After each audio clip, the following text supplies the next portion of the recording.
আচ্ছা, এই যে 40 পেরোবে না কংগ্রেসের, 40 পেরোবে না মমতা বন্দ্যোপাধ্যায়, মানে কংগ্রেস 40 পেরোবে না এটা বলা মমতা বন্দ্যোপাধ্যায়ের 29 দলের বা 29 সাংসদের দলকে না হয় ডাকতে কংগ্রেসের আপত্তি। বলছি অখিলেশের সঙ্গে তো সেদিনও একসঙ্গে প্রচার করে বেড়ালেন রাহুল গান্ধী। এখন লোকসভার বিরোধী দলনেতা মানে শ্যাডো পিএম, সেটা ঠিক করবার আগে সমাজবাদী পার্টিকে কংগ্রেস কেন ডাকছে না? আপনার কি মনে হয়? হ্যাঁ, কেন আমি একটুখানি বুঝে নিই। আমি চন্দ্রচূড়বাবু কিভাবে দেখছেন? চন্দ্রচূড়বাবু আপনার কি মনে হয়, মানে এই এত ঐক্যবদ্ধ ইন্ডি জোট যারা প্রতি মুহূর্তে নরেন্দ্র মোদী সরকারের স্থায়িত্ব নিয়ে প্রশ্ন করছেন, তারা তাদের বিরোধী দলনেতা বাঁচতে চলেছেন সর্ববৃহৎ দল একা আলোচনা করে, জোটের আর কেউ ইনভাইটেড নয়। চন্দ্রচূড়বাবু, একটা জোট, এটাকে জোট বলা যায় কিনা সেটাই আমি এখন বুঝতে পারি না। কেউ কাউকে বিশ্বাস করে না, প্রতি মুহূর্তে ভয় কে কাকে পেছন থেকে ছুরি মারবে। এবং আগেকার দিনে মানে অন্তত 10 বছর আগে মোদী সরকার আসার আগে, এনডি সরকার আসার আগে, 2014 সালে আসার আগে আমরা অনেক জোট সরকার দেখেছি, সেই অনেক বছর ধরে চলেছে। সেখানে একটা জিনিস ছিল কমন মিনিমাম প্রোগ্রাম। এই যে একটা জোট নামে, এই জোট নামে যেটা চলছে, তাদের কমন মিনিমাম প্রোগ্রাম এবং কমন ম্যাক্সিমাম প্রোগ্রাম একটাই জিনিস, যেটা হচ্ছে মুক্তি বিরোধী। যেটা সৈকত বাবু খুব ভালো করে পরিষ্কার করে বলে দিলেন, শুনে ভালো লাগলো যে বিজেপি বিরোধী না, মুক্তি বিরোধী। আমি ভাবছি একটা হাইপোথেটিক্যাল সিচুয়েশনের কথা, যে নরেন্দ্র মোদী মোটামুটি একটু রসিক মানুষ। তুমি যদি 6 মাসের জন্য অমিত শাহকে যদি প্রাইম মিনিস্টার করে দেন, তাহলে কি সে বিরোধিতাটা উঠে যাবে? তাহলে জোট ভেঙে যাবে? তাহলে কি ইস্যুতে বিরোধিতাটা হবে? হতে পারে, বলা যায় না কি হবে। কিন্তু এখানে যেটা রাহুল গান্ধীকে যেটা দেখা যাচ্ছে, হি ইজ ডেসপারেট ফর পাওয়ার। যেখানে ম্যান্ডেট নেই, but he is desperate for পাওয়ার। যে কোনো উপায়ে যেন তেন প্রকারেণ ক্ষমতাটা হাতে চাই, তার জন্য যা কিছু করতে হয় করতে হবে। ফেক ইনফরমেশন দিয়ে, লোককে মিসগাইড করে, মিস ইনফরমেশন স্প্রেড করে ক্ষমতাটাকে আনতে হবে, যাতে বিজেপি এনডিএ নরেন্দ্র মোদীকে ছোট করে দেখানো যায়, দেখাতে হয় যে তারা দেশে ক্ষতি করছেন এবং বিশাল একটা ষড়যন্ত্রে লিপ্ত রয়েছেন। তো সেটা যে এত অবাস্তব একটা প্লট তৈরি করছেন, সেটা মানে চন্দ্রচূড় বাবু, আপনি ষড়যন্ত্র কেন বলছেন? গণতন্ত্রে তো বিরোধী জোট করার, সেটা ওদের মত যাই হোক, নরেন্দ্র মোদী সম্পর্কটা ঠিক ভাবছেন ভুল হচ্ছে, অন্য কথা, কিন্তু বিরোধী জোট করার অধিকার তো সবার আছে। ষড়যন্ত্র কেন বলছেন?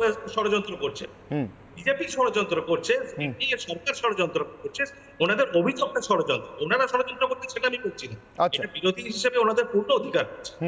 কিন্তু যেটা যে ধরনের অভিযোগ ওনারা তুলছেন, সেটা একটা অবান্তর, সেটা ঘন্টাখানেকের মধ্যে সেটা এক্সপ্লোড করে যাচ্ছে, সেটা টিকতেও পারছে না। মানে এমন একটা পরিস্থিতিতে পৌঁছেছে, প্রতিদিন নতুন নতুন করে কিছু ডিসকভার করতে হবে। ইস্যুটা কি, কোন ইস্যুতে? শুধু মোদী বিরোধিতা, মানে মোদী যাই বলবেন তারই বিরোধিতা করতে, সেটা কি পলিটিক্স হতে পারে? যেটা তো কখনো পলিটিক্স হতে পারে না। কনস্ট্রাকটিভ অল্টারনেটিভটা কি?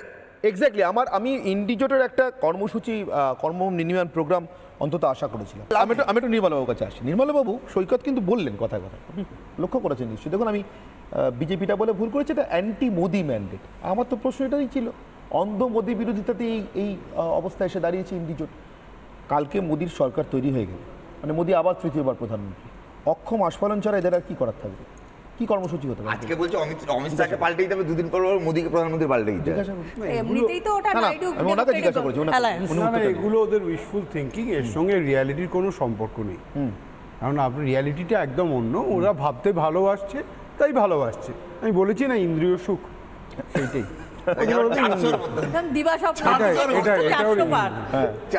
ওরা 400 পার কল দিয়ে বিজেপি সরকারটা গড়ছে, ওরা 400 পার কল দিয়ে, ওদের পরটা কথা ছেড়ে দিয়ে 29 পার, ওদের কথা ছেড়ে, ওদের কোনো দামি নেই, ওদের কোনো দাম নেই। আমি ওদেরকে নিয়ে আগামীকাল একটা ওদের নিয়ে আলাদা, ওদের নিয়ে প্লিজ কালকে আমার অনুরোধ থাকলো, কালকে যদি আপনার সময় থাকে প্লিজ আসবেন। আমি কালকে শুধুমাত্র তৃণমূলের অ্যাচিভমেন্ট নিয়ে একটা, আমি আপনাকে বলি, বামপন্থীদের নিয়ে সময় নষ্ট করা যেরকম, তৃণমূলকে নিয়ে সময় নষ্ট করা এক। কেন বলছেন এটা? তার কারণ শুনুন, দাদা আজকেই বলে দিয়েছে যে কংগ্রেসের দাদাগিরি মানবো না। কংগ্রেস থেকে বাদ দিয়ে আমি আপনাকে বলছি, হ্যাঁ, তাই জন্যই করছে, একদম স্ট্রেট, শুনে রাখুন। কারণ কংগ্রেসের পজিশন ভিজাভি অন্য পার্টি যেখানে দাঁড়িয়ে আছে, ঠিক একই রকম ভাবে বিজেপিও ভিজাভি এনডিএ পার্টি এক জায়গায় দাঁড়িয়ে আছে। কংগ্রেস যতটা দূরে আছে, মানে ধরুন সমাজবাদী পার্টি, টিএমসি, ডিএমকে এদের থেকে, তার থেকেও বেশি দূরে রয়েছে বিজেপি যদি আপনি 240টাকে ধরেন, সুতরাং এই যে ইকুইডিস্টেন্স দুজনের লড়াইটা কিন্তু সেই দাঁড়িয়ে যাচ্ছে কংগ্রেস ভার্সেস বিজেপি, আর এরা ফেউ টিএমসি ফেউ ছাড়া কিচ্ছু না একদম। আচ্ছা আমি তোমার কাছে কথা বলবো, আমি একদম ফেউ। বেশ, আমি চন্দ্রচূড় বাবুর কাছে ফেউ নিয়ে এক মিনিট, আলোচনা করছি আমি সুগন্ধা কেন? সুযোগ দাও, আপনি আবারও বলার সুযোগ পাবেন সুগন্ধা, অবশ্যই যাবো। আপনি নিশ্চয়ই কাউন্টার করতে চাইবেন, আমি না না ফেউ ছাড়া আর কি বলবো বলুন? না, না, সুযোগ দেবো। 29টা না, আপনি 29টা আপনি যদি মানতে না চান 543টার একটা জায়গায় কি ফেউ ছাড়া কি বলতে না, না, পারি আমি একটা প্রশ্ন জিজ্ঞেস আপনি করবো। বলুন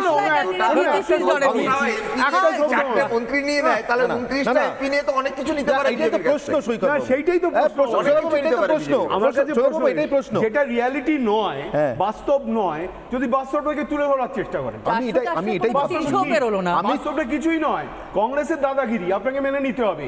যে কংগ্রেসকে তৃণমূল কংগ্রেস বলেছিল যে 40 পার হবে না, হ্যাঁ, সে 99 বলেছিল তো যে না বলেছিল, মমতা বন্দ্যোপাধ্যায় বলেছিলেন ওরা 40 পার হবে না। ঠিক আছে, আর যে কংগ্রেসের নেতা মমতা বন্দ্যোপাধ্যায়কে ওপেনলি বলেছিলেন যে এটা একটা ভোট কাটুয়া।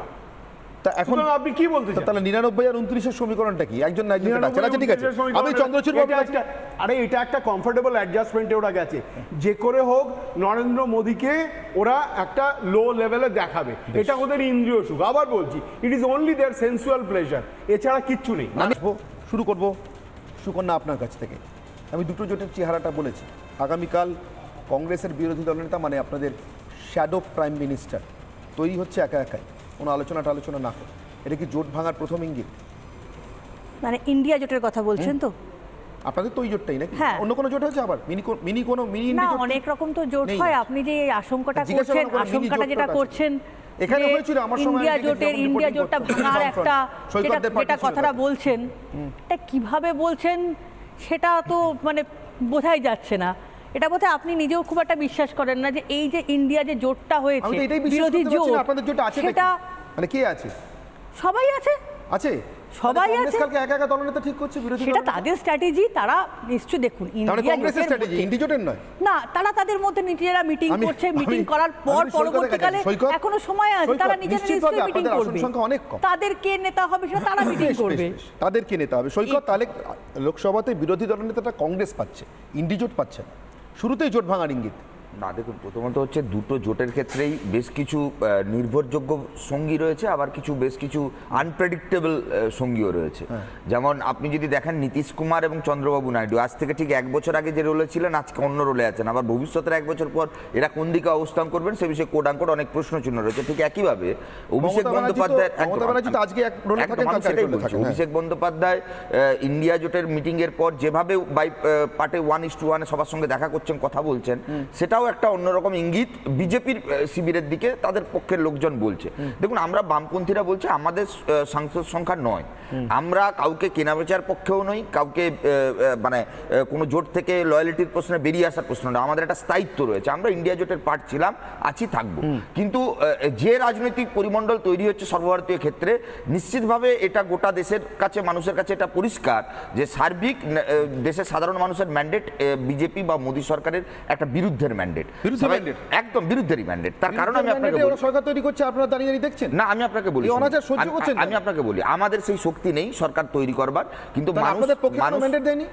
আমি আপনাকে বলি, না, জিজ্ঞাসা করছি, আপনাদের পক্ষে কোনো সংখ্যাগরিষ্ঠ, mandate দেয়নি? এটা ইন্ডিয়ান ডেমোক্রেসির একটা বিউটি, যেখানে একটা সংখ্যাগরিষ্ঠ অংশের মানুষ তারা বিভিন্নভাবে বিভক্ত হলেও তারা আজকে ইন্ডিয়া প্ল্যাটফর্মের মঞ্চে ঐক্যবদ্ধ হয়েছে। এমনি সবাই মিলে 234 হয়েছে। হ্যাঁ, হতে পারে, আর সেটা বিজেপি হতেই পারে, 240 হয়েছে। হতেই পারে। আপনি বলছেন এই 240 mandate বিজেপির বিরুদ্ধে, আপনাদের পক্ষে? একটা সময় কংগ্রেসেরও 200-250 উপরে ছিল, সেই কংগ্রেসও একটা সময় নেমে গেছিল একদম তলানিতে। না, বলছি না, বলছি আপনি বলছেন এই ম্যান্ডেটটা বিজেপির বিরুদ্ধে, কিন্তু আপনাদের পক্ষে। আমি আপনাকে বলছি কোড বিজেপির বিরুদ্ধে আমার বলা ভুল হয়েছিল, ওটা আসলে মোদির বিরুদ্ধে। তার কারণ হচ্ছে এইবারের সরকার তৈরি করবার ক্ষেত্রে বিজেপি স্লোগান এটা ছিল না যে ইসবার বিজেপি সরকার, স্লোগানটা ছিল ইসবার মোদি সরকার। এবার আমি জানি না কি বার্গেনিং পলিটিক্স, আমি আমার একটা লাইন শেষ করে কোন জায়গায় এই কোয়ালিশন গভর্নমেন্ট থাকবে সেটা একটা বড় প্রশ্ন চিহ্ন। কিন্তু যেভাবে মোদির মতন একটা দেবতুল্য চরিত্র যেভাবে মাথা নুয়ে ফেলছেন দুর্নীতিতে অভিযুক্ত চন্দ্রবাবু নাইডুর কাছে, যেভাবে মাথা নুয়ে ফেলছেন পল্টুরাম নীতিশ কুমারের কাছে, তাতে এটা প্রমাণিত আপনি যতই বিজেপি বা মোদিকে একটা বিশাল বড় ফিগারের জায়গায় দাঁড় করান না কেন, মনের ভেতরে দুকু ভয় কাজ করছে বিজেপিরও, ঠিক যেমন কংগ্রেসেরও ভয় কাজ করছে। তার জন্য কংগ্রেস তৃণমূলকে সঙ্গে নিয়ে আলোচনায় রাখছে না, বিরোধী দলনেতা কংগ্রেস নিজেরাই ঠিক করছে, কারণ তারা জানে যে অভিষেক বন্দ্যোপাধ্যায় আজকে আছে কালকে তৃণমূল নিজের আসছে জয়যাত্রা কোত্থেকে? আটকাতে যে এখানে তো কোনো সময় সবাই NSC আছে। বিরোধী আরে হয়ে আপনাদের যাবে। তো তারা রাখতে নিজেরা পারতেন। ঠিক করছে। আপনাদের তো রাখতে আমাদের পারতেন। ফিগার নয়, আমাদের শুনুন, আমাদের ফিগার 9, আমাদের যদি ফিগার হতো 50-এর উপরে, তাহলে 61 ইউপিএ 1 যেমন দেখিয়েছিলাম তেমন দেখাতে পারতাম। আমি গলা একটু উঁচু করে নির্মলা বাবুর কাছে- কনফিডেন্স থেকে